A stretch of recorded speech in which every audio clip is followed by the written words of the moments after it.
તો આજે આપણે બનાવવાનું છે મેથી મટર મલાઈ। તો એના માટે આપણે 2 વાટકી વટાણા લઈ લીધા, 3 નાની ડુંગળી લઈ લીધી છે, એને કાપી દીધી। પછી આ કાજુ લઈ લીધા છે 20 થી 25, આદુ લઈ લીધું નાનો ટુકડો, અને 2 નાના ટામેટા, આ લાકડા જે કહીએ તજપત્તા, અને સૂકા મરચાં, અને આ છે 10 થી 12 લસણની કળી, અને આ આપણે લીધી છે 2 વાટકી જેટલી મેથી લીધી છે। તો હવે આપણે બનાવવાની શરૂઆત કરી દઈએ। તો પહેલાં આપણે 3 મોટા ચમચા તેલ લઈ લીધું, એમાં લાલ મરચું, તજપત્તા અને આ જે લાકડા લીધા હતા એ નાખી દઈએ।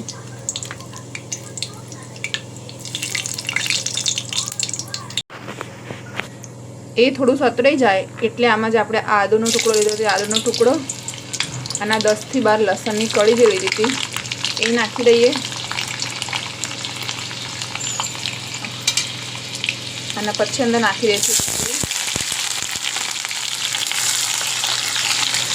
થોડી ડુંગળી સતરાઈ જાય એટલે અંદર જે ટામેટા લીધા હતા એ ટામેટા નાખી દઈએ,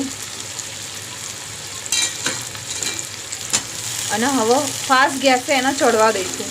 ગેસ ધીમો નથી કરવાનું અને સતત એને આવી રીતે હલાવતા રહેવાનું છે। બીજી બાજુ આપણે વટાણા બાફવા માટે ગરમ પાણી કરવા મૂકી દીધું છે, એમાં થોડી એવી ખાંડ અને ચપટી મીઠું નાખી દઈશું। તો આ બાજુ આપણું પાણી ગરમ થઈ ગયું છે, તો આપણે અંદર વટાણા નાખી દઈએ। આમાં આપણે લીલું મરચું નાખવાનું ભૂલી ગયા હતા, તો આપણે 8 થી 10 કળી જેટલું લીલું મરચું લીધું છે, અને આમાં આપણે લાલ મરચાંનો વપરાશ નથી કરવાનો, એટલે આપણે જેટલું તીખું જોઈતું હોય એટલું લીલું મરચું નાખવાનું છે। હવે છેલ્લે આપણે કાજુ લઈ લઈશું, કાજુથી ગ્રેવી ઘટ થાય એટલા માટે કાજુ લઈ લેવાના છે। હવે બધું મિક્સ કરી દઈશું અને આમાં મસાલો કરી દઈએ આપણે, અને એક બાજુ વટાણા બી ઉકળવા લાગ્યા છે। વટાણાને આપણે બહુ નહીં 80% જેટલા જ બાફવા દેવાના છે, કારણ કે બધી શાકમાં બી થોડા ચડશે એટલા માટે। તો આ બધું ચડી ગયું છે, હવે મસાલો કરી લઈએ। અડધી ચમચી જેવી હળદર, 1 મોટી ચમચી ધાણા જીરું પાવડર, અને સ્વાદ પ્રમાણે મીઠું નાખી દઈશું।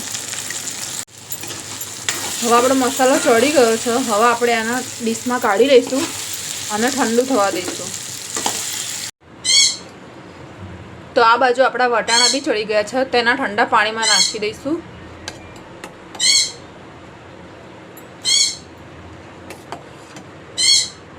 બધા વટાણા આપણે કાઢી લઈએ।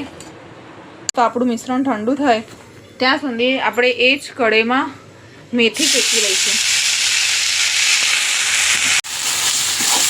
તો મેથી આપણે ધોઈ નાખી હતી એટલે આ તળતળ બોલે છે, થોડું એનું કાચું પણ નીકળી જાય ને ત્યાં સુધી એને શેકી દેવાનું। તો 5-1 મિનિટ જેવું હશે તમારે મેથી શેકાતા। આપણી મેથી શેકાઈ ગઈ છે, હવે એને ઠંડી થવા માટે ગાળી દઈશું। આ બાજુ આપણું મિશ્રણ ઠંડુ થઈ ગયું છે, તો હવે એને ક્રશ કરી દઈએ। આપણી ગ્રેવી તો બની ગઈ, હવે આપણે એને ફરીથી વઘારી લઈશું। એના માટે આપણે 2 થી 3 મોટા ચમચા તેલ મૂકી દઈશું, અને આ શાકમાં તેલ વધારે હોય, જો તમારે વધારે જોઈતું હોય તો તમે વધારે નાખી શકો છો।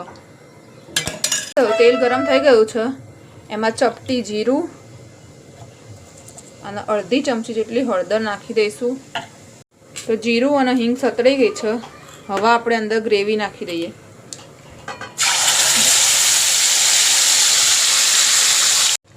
તો આ ગ્રેવીને આપણે થોડી ચડવા દઈશું,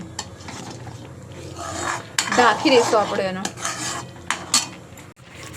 તો આપણી ગ્રેવી મસ્ત ચડી ગઈ છે, હવે આપણે એમાં મેથી અને વટાણાના દાણા નાખી દેવાના છે, અને એક બાજુ આપણા પરોઠા થઈ રહ્યા છે, તો જેને ખાવું હોય આવી જાઓ।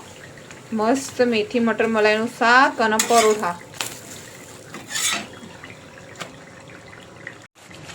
અને પછી આ વટાણા નાખી દઈશું અને બધું હવે બરાબર મિક્સ કરી દઈશું.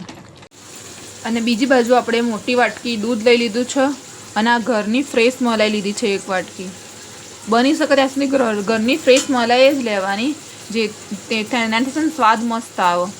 પેલી જે પેકેટવાળી હોય ને એમાં મજા નહીં આવે.